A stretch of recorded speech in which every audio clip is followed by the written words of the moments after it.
आशा करता हूं आप सब बहुत अच्छे होंगे। मेरा नाम है सिद्धांत अग्निहोत्री। स्टडी क्लोज पे आपका बहुत बहुत स्वागत है। ब्राजील के राष्ट्रपति लूला डा सिल्वा जो कि अभी इलेक्ट होके आए हैं, बहुत अच्छी बात है भैया, भारत के लिए भी बहुत अच्छी बात है। जियर बोल्सोनारो ने तो ब्राजील की बैंड बजा दी थी। तो उन्होंने अभी बोला कि मुझे समझ में नहीं आता कि लोग डॉलर में ट्रेड क्यों करते हैं। बात बिल्कुल सही है। 1970 का दशक जब दुनिया ने डॉलर को अपनाया, अब स्टेबल करेंसी है, डॉलर में ही ट्रेड होगा। गोल्ड सिस्टम से हम कहां पे गए? डॉलर पे। लेकिन अब दोबारा ये जो गोल्ड सिस्टम है ये राइज हो रहा है। महीने ऑन रिकॉर्ड 33% का राइज है, 33% मंथली ग्लोबल एवरेज जो है। दुनिया भर के सेंट्रल बैंक गोल्ड्स को खरीद रहे हैं। जो डेवलप्ड कंट्रीज हैं और जो डेवलपिंग कंट्रीज हैं, 9 of 10 जो डेवलपिंग कंट्रीज में, जैसे भारत, चाइना, रशिया भी आता है, गोल्ड को खरीद रहे हैं और तगड़े तरीके से खरीद रहे हैं। यह हिसाब किताब। जो बैंक्स का शेयर है गोल्ड में वो लगातार बढ़ता जा रहा है। 1950 से 1950 से ये अभी तक हाईएस्ट शेयर है। 20% का हमको इंक्रीज देखने को मिला है। गोल्ड जो है पूरी दुनिया में 20% दाम उसके और बढ़ गए। उसकी वैल्यू जो है वो लगातार बढ़ती जा रही है। और जो डॉलर का शेयर है सेंट्रल बैंक्स में वो 73% से 20 साल पहले 73% पूरी दुनिया के पास जो बड़े बड़े सेंट्रल बैंक से उतना शेयर होता था, वो आज 47% पे आ गया है। तो क्या ये डी डॉलराइजेशन की शुरुआत है? हम इस पे बात करेंगे, लेकिन उससे पहले बात करेंगे हमारे पब्लिक स्पीकिंग कोर्स की, जो मात्र 300 रुपए का हमने निकाला है। मंगलवार यानी कि आज क्लास है और शनिवार को क्लास होगी, तो ये 2 दिन क्लास है। फटाक से क्लासेस को अवेल करो, आपको बहुत ज्यादा फायदा होगा।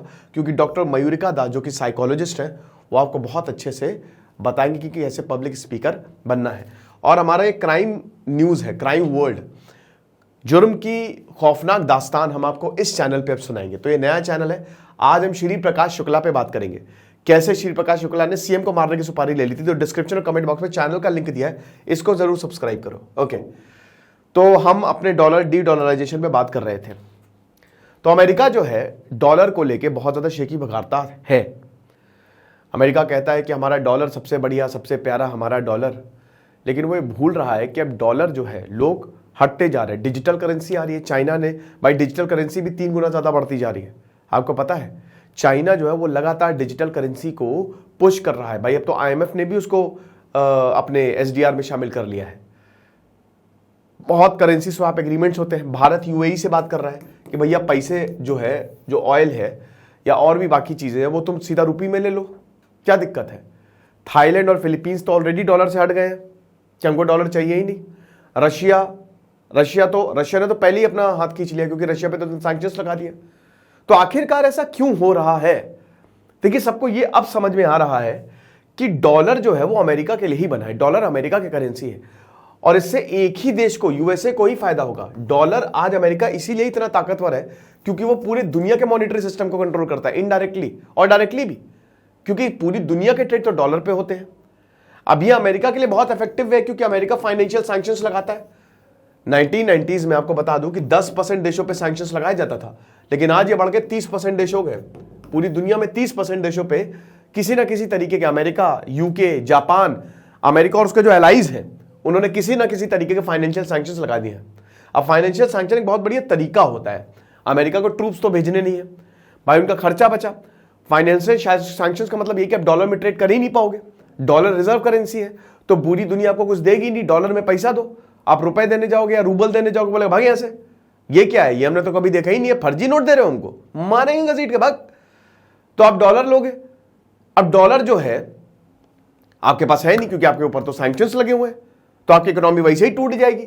अब जब आपके ऊपर सैंक्शंस लगे हुए हैं, जैसे ईरान की भी हालत है, तो आप कुछ खरीद पाओगे नहीं। तो फिर आप अमेरिका के पास गिड़गिड़ाओगे जाके या आईएमएफ के पास कि हमको कुछ करिए, कुछ पैसा दीजिए, तो वो फिर अपनी शर्तें रखेगा और उसके बाद आपके ऊपर कंट्रोल ले लेगा। ये कंसेप्ट है। तो अमेरिका ने बिना कुछ किए सिर्फ डॉलर की बल पे वो सुपर पावर बन गया, तगड़े तरीके से सुपर पावर बन गया, कोई रोक नहीं पाया उसको।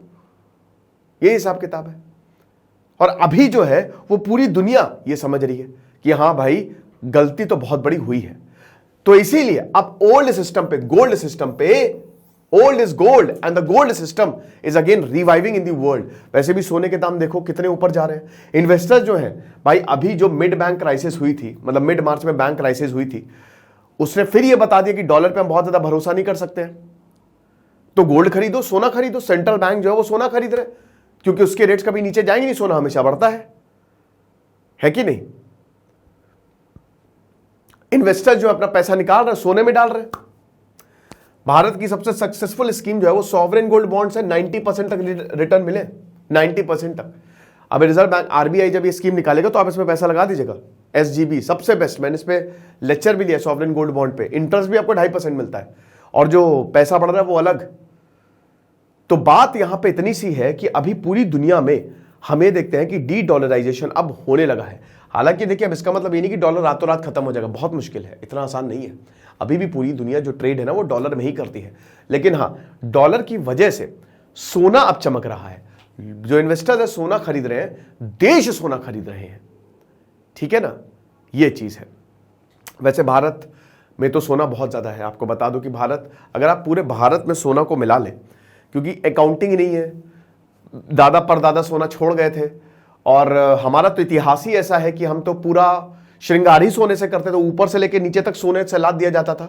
तो एक रिपोर्ट के मुताबिक कि अगर भारत का पूरा सोना आप ले लो, ठीक है, तो भारत पूरी दुनिया को खरीद सकता है। आपको पता है मंदिरों में इतना सोना है कि पूरे यूके को खरीद ले, इतना ज्यादा, लेकिन हम वो नहीं ले सकते, हमारा उस पर हक नहीं है। अब इंडिया में क्या होता है ना कि जैसे भारत को एक स्कीम निकालनी चाहिए कि, हालांकि उन्होंने निकाली है, बट मेरे हिसाब से जो हो गया सो हो गया। कई बार ऐसा होता है ना, हम सोना ले लेते हैं विदाउट पेपर ले लेते हैं, वो सोना आप जाके देखो दोगे तो है नहीं। अगर वो आपने सोना दिया तो फिर वो बैंक सीधा इनकम टैक्स को बताएगा, नोटिस आ जाएगा, आप फंस गए। तो बैंक को ये बोलना चाहिए, करना चाहिए मेरे हिसाब से, इससे भारत की इकॉनमी जो है वो बढ़ेगी। वैसे आपको बता दूं कि जब भी आप सोना लो तो भैया प्रॉपर जीएसटी का बिल दे के ही लो, अच्छे से लो, बढ़िया टैक्स पे करके लो, वो आपको बहुत ज्यादा। और फिर उसके बाद जब आप कभी बेचोगे भी तो उसके रेट आपको बहुत बढ़िया मिलेंगे, ज्यादा ही मिलेंगे जो भी सोने का रेट होता है, ठीक है।